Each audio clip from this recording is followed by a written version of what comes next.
All right, Pac-12 Women's Basketball Media Day continues with the head coach of the UCLA Bruins, Cori Close, getting set for year number 13 in Westwood, which is hard to believe. Is that possible? It's hard to believe that it's possible. A lot of excitement and expectations around this team. Both the media and the coaches picked you guys to finish second in the preseason poll that came out today. So what excites you, and tell us kind of what are the big picture storylines coming in? Well, we have a lot of really talented players that we have some great depth. We have height along the front line. And I think we have kids that have a lot of character, work ethic, and they're very driven. And so I don't have to beg anyone to get into the gym. And I actually think that's probably the most powerful piece of this particular team. It's one thing to have talent, but when you have character and work ethic to back it up, that's going to be the key. Cori, it's quite something to go from being an unranked team a year ago preseason to being ranked in the top 5 in the country. I mean, how does that happen? And was that freshman class coming in a year ago and what they were able to do a big part of it? Hire people smarter than you and recruit people that are really, really good. That's a really good starting point. But, I think that was the big, we knew they were a really talented group, but how would they progress along the way? And I think all of them, and I think every freshman, I always tell all the parents, every freshman wants to quit a dozen times and transfer a dozen times. It's hard, but that's also why you grow so much. So if you have a group of young people that are willing to hang in there. And my dad used to say, well, what are they going to do when they hit the wall? And they all hit the wall at different points, but they all found a way around the wall, over the wall, through the wall. And they really developed into something that could be really special long term. Love it. All right, we're going to open it up to questions to the media. If you have a question, please raise your hand and we will bring you a microphone. Michelle down here.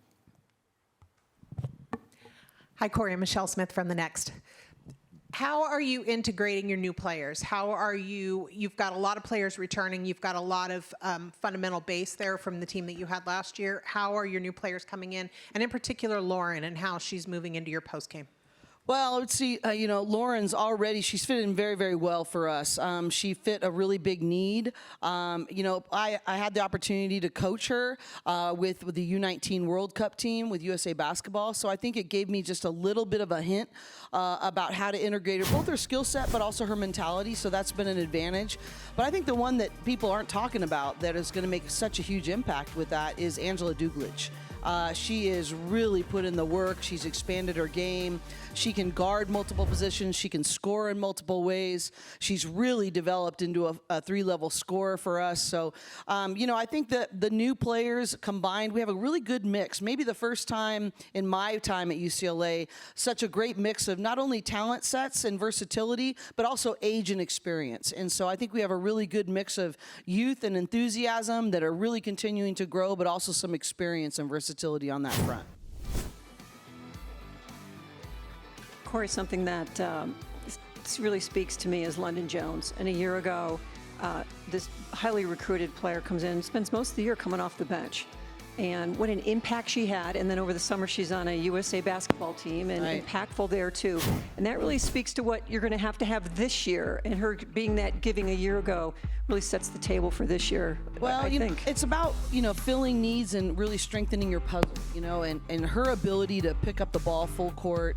I thought she was an incredible difference maker in our second round game versus Oklahoma. London came in and really guarded their point guard who was getting downhill on us on a consistent basis. So you've got 5'3" London Jones coming into a new and improved role this year. And then you got 6'7" Lauren Betts who's coming in that way.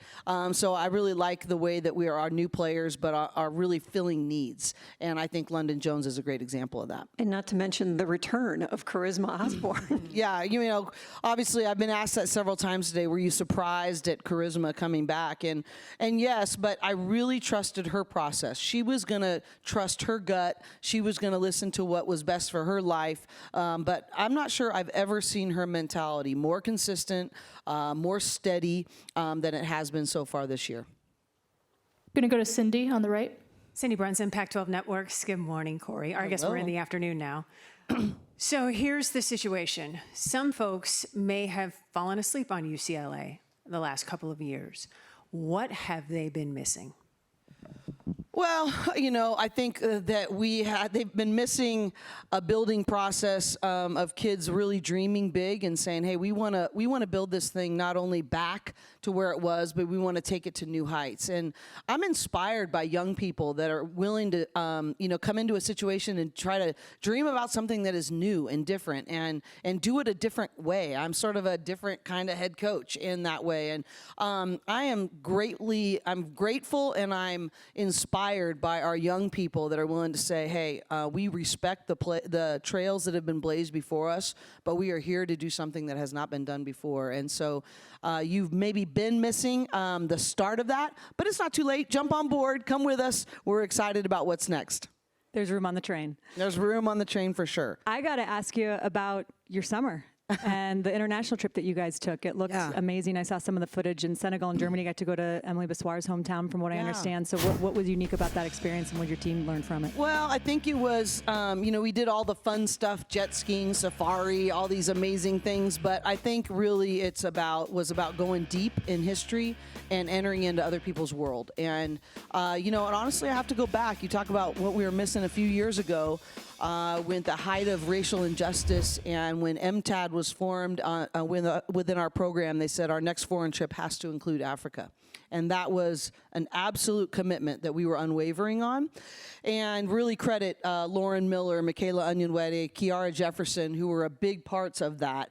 And I thought about them the whole time, especially on the first day when we visited Goree Island, and just the depth of that experience, and then partnered with NBA Africa to do a clinic there, and really powerful day. But the other favorite thing is entering into Emily Bessoir's world and seeing Munich through her eyes and her history and her family, and obviously Lena Zontag as well. She's just a little younger in our program, but that was such a big privilege, is to be able to sort of say, okay, you've taken this big leap of faith to come and join us and help us see your town and what you're proud of and your people, and let us see that through your eyes. And that was really, really rewarding.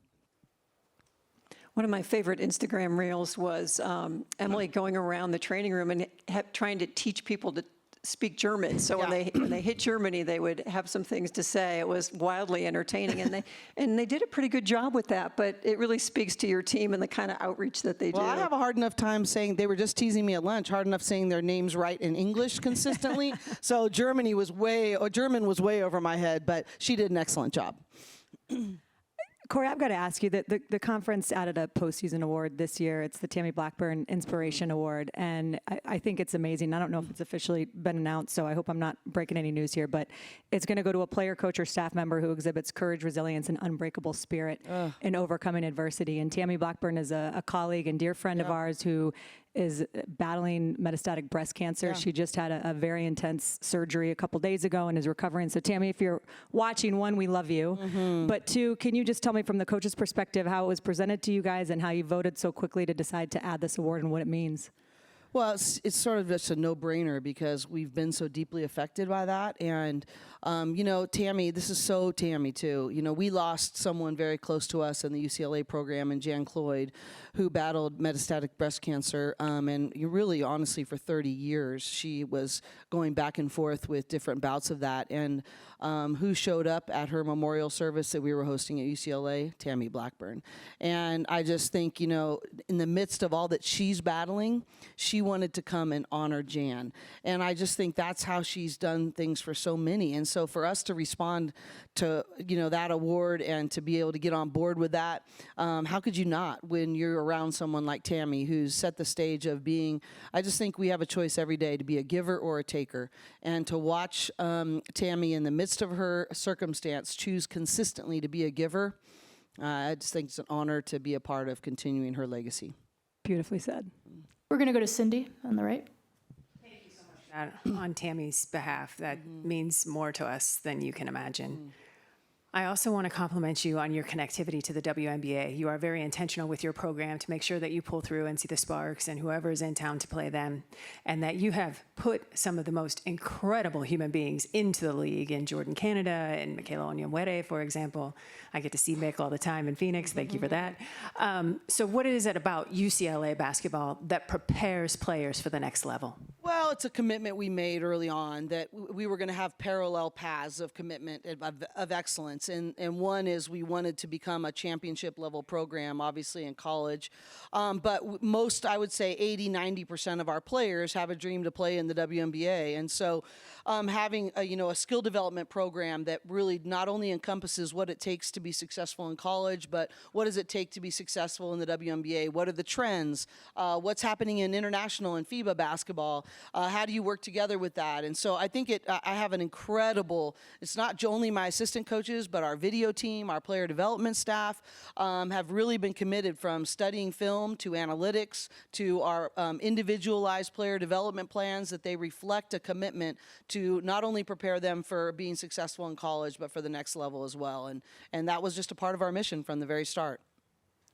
We're going to get Angela and Emily up here to join us on stage, but as they're making their way up, I just want to ask you about your schedule real quick. You've got a great right out of the gate against Purdue. Here we go. And you said it'll give you a great barometer of where you are. So just your philosophy around scheduling, really tough. Well, I do think, I actually made a mistake when I had the #1 recruiting class, Jordan, Canada, and that group, their freshman year, probably overscheduled. And we That UConn game, perhaps? UConn, Texas, I mean, you name it. We had the #1 most difficult schedule in the country that year in the non-conference. But I think this year, I really think our team could handle it. I thought we had a different level of experience and maturity, of everything. But I mean, we've got Purdue, we got Princeton, and then we've got, obviously UConn, Arkansas, Florida State, Ohio State. I mean, it's going to be jam-packed. And of course, I'm probably forgetting someone. But, the reality for us is that if we're going to talk about having championship habits, you have got to be able to enter into the ring